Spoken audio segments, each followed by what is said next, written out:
यूं तो हर रिश्ते की एक उम्र होती है, हर संबंधों की एक मियाद होती है।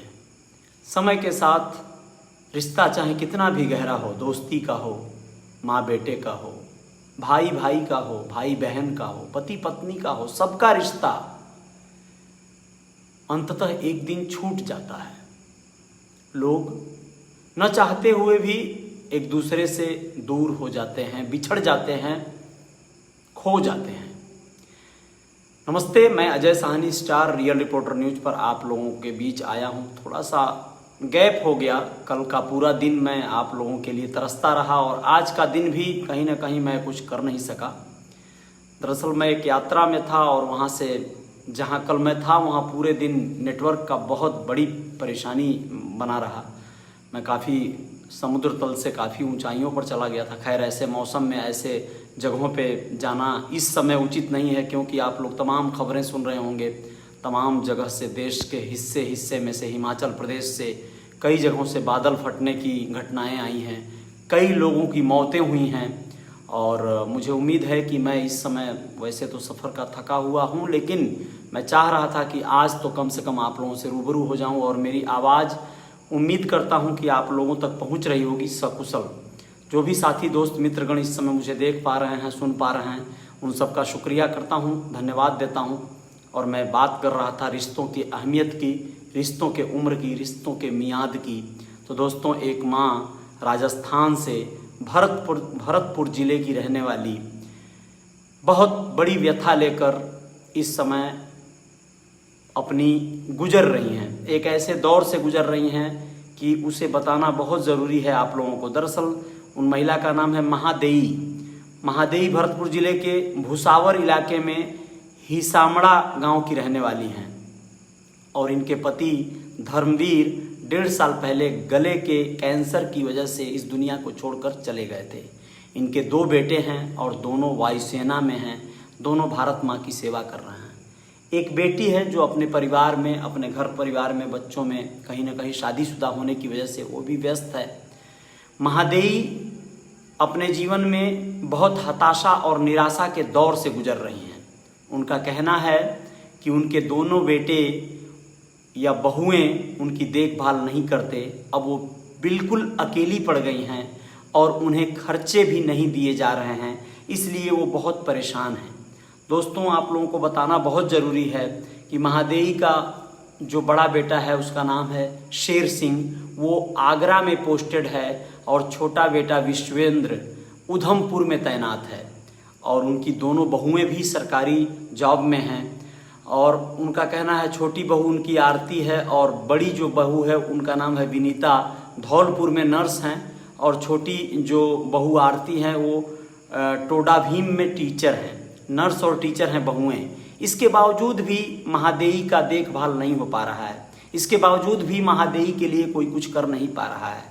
मैं अंत में बताऊंगा इस वीडियो में कि इसके पीछे का असल वजह भी कुछ और भी हो सकता है, लेकिन ज़रूर मैं बताऊंगा, आप लोगों से साझा करूंगा। हो सकता है मेरे विचार आपके विचार मेल खा जाएं, आप लोग भी वैसा समझ पाएँ मैं जो कहना चाह रहा हूँ।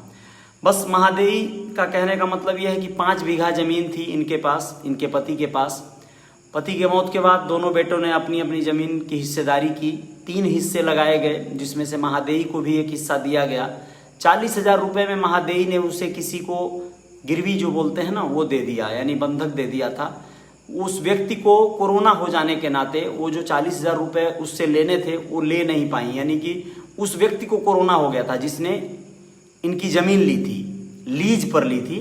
40,000 रुपया वो इनको देता, लेकिन कोरोना होने के नाते उसकी दवाइयों में अपने पैसे खर्च कर देने के नाते वो इनको दे न सका। इससे इनकी हालत बहुत ज़्यादा बदहाल हो गई। महादेई का कहना है कि जीवन यापन के लिए, एक एक पाई के लिए ये परेशान है। दवा दारू जो भी मतलब चीज़ें ज़रूरी हैं वो नहीं मिल पा रहा है इन्हें, बहुत परेशान हैं। और कहीं ना कहीं फिर से जो है वो चाहती हैं प्रशासन इसमें इन्वॉल्व हो और इस मामले को संज्ञान में लेकर पूरी तरह से उनका या तो खर्चा बंधवा दे, फिक्स करवा दे, क्योंकि बड़ा बेटा तो अपने में मशगूल है, वो नहीं कुछ कर पाता है। छोटा बेटा पहले कुछ खर्चे दे देता था, लेकिन जब से उसकी शादी हो गई तब से वो भी खर्चा इनको देना बंद कर दिया है। उनका कहना है कि उन्होंने गुजारिश की है वहाँ के संभागीय आयुक्त प्रेमचंद बेरवाल को अपनी आप बीती सुनाई। वह जनता दरबार लगता है उसमें कार्यालय पहुँची और जाकर उन्होंने कहा कि हमारी आप फरियाद पे अमल करें और हमें न्याय दिलवाएं। दोस्तों, आप लोगों को बताना बहुत ज़रूरी है कि महादेवी का कहना है कि उनके बेटे उनको अपने साथ रखना तो चाहते हैं, लेकिन माँ की तरह नहीं बल्कि एक नौकरानी की तरह। उनके घर में मेरी ज़रूरत तो है, लेकिन नौकरानी की हैसियत के हिसाब से मुझे रखा जाता है। मुझे एक माँ का, एक सासू माँ का सम्मान चाहिए।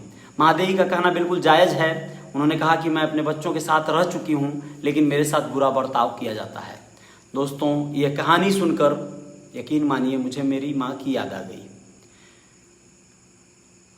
हो न हो, जो दो बेटे हैं दोनों एयरफोर्स में हैं, यदा कदा पिता नहीं है उनके, ऐसा उनके दिल में, उनके मन में बिल्कुल भी नहीं होता होगा कि वो अपनी माँ की देखभाल न कर सकें। उनकी बहुएं भले एक बार नज़रअंदाज कर दें, उनकी बहुएं भले एक बार उनके किसी बैड हैबिट की वजह से उन्हें इग्नोर करें, उनसे झगड़े करती हूँ, या महादेवी ही अपनी बहुओं से इनका जमता न हो। तमाम तरह की समस्याएं हैं। एक माँ अकेले गांव में रहती है, अपने पति के जाने के बाद अपने बहुओं और अपने बेटों के साथ नहीं रहती है, तो इसमें सिर्फ बेटे और बहू ही शायद दोषी न हो। माँ होती है पुराने ख्यालात और पुराने विचारों वाली, शहरों में बहुत ज़्यादा कंफर्ट न महसूस करती हो, इसलिए वो अपने 5 बीघा ज़मीन के चक्कर में या अपने हिस्से की ज़मीन के चक्कर में गांव में रहती हो। 70 वर्ष की उम्र हो चुकी है महादेवी की। बहुत दुर्भाग्यपूर्ण स्थिति है ये कि 70 वर्ष की उम्र की एक माँ अकेले पहले तो गांव में रह रही है और ऊपर से उसे खर्चे के लिए लाले पड़ गए हैं।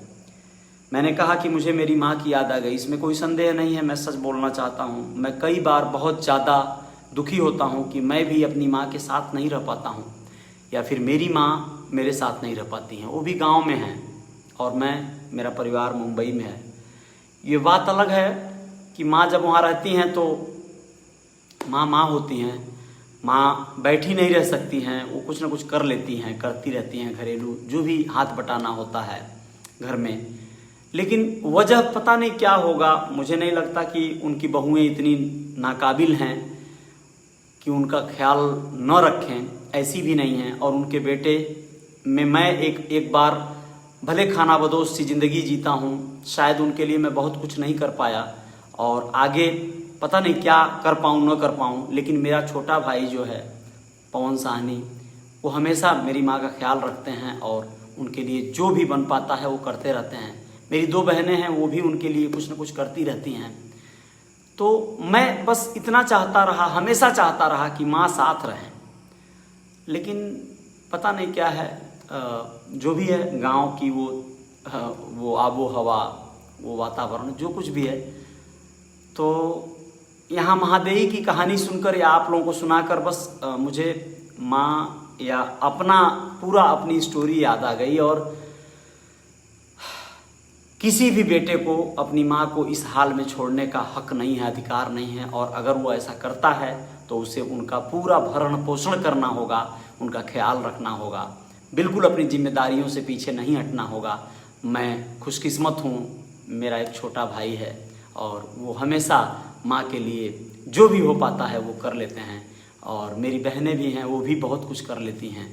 मेरी पत्नी और मेरी जो भाई की पत्नी हैं, ये दोनों लोग शायद उतनी भाग्यशाली नहीं है कि उनको सासू माँ का सेवा करने का सौभाग्य मिला हो, लेकिन माँ भी कहीं ना कहीं उनके साथ कंफर्ट नहीं रह पाती हैं, या जो भी होता हो मुश्किलें आती हैं। दोस्तों, आप लोग भी अपनी माँ का ख्याल रखिएगा। मैं अपनी माँ से बहुत प्यार करता हूँ और मैं कोई कुछ भी हो जाए इधर से उधर, लेकिन माँ के लिए कहीं ना कहीं माँ को स्वस्थ रखे है कुदरत अभी तक, तो आगे भी बेहतर रखेगी। लेकिन माँ के लिए हर दिन मतलब उनकी याद आती है और बस आप सबको भी उनसे बहुत स्नेह करना होगा, अपनी अपनी माँ का बहुत ख्याल रखना होगा। माँ होती है, माँ सिर्फ एक बार ही, मतलब माँ का तो कोई दूसरा विकल्प ही नहीं है ना, तो माँ बहुत अलग चीज़ होती है, तो उनका ख्याल रखना होगा। और मैं महादेवी के लिए भी दुआ करूंगा कि उनके बेटे, उनकी बहुएं उनका ख्याल रखें। नहीं साथ रख पा रहे हैं किसी भी कारण से, या वो नहीं रह रहे हैं उनके साथ में, तो भी उनको पैसे और रुपए पैसे, कपड़े लत्ते, हर चीज़ उनको समय से दिया करें, जिससे कि उन्हें कोई तकलीफ ना हो, क्योंकि इस उम्र में माँ को तकलीफ होगा तो उनको बद्दुआ लगेगी। आप सभी बहुत बहुत शुक्रिया, धन्यवाद। आप लोगों ने सुना।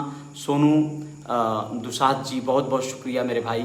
बाबूलाल बोरी जाट बहुत बहुत धन्यवाद बाबूलाल जी। भीम प्रसाद जी बहुत बहुत शुक्रिया। कुमार विक्की विश्वकर्मा जी बहुत बहुत धन्यवाद। रमेश सहानी जी बहुत बहुत शुक्रिया आपका। रमेश जी, रमेश दवे जी बहुत बहुत शुक्रिया। योगेंद्र यादव जी बहुत बहुत धन्यवाद और बहुत बहुत शुक्रिया आप सभी का। विजय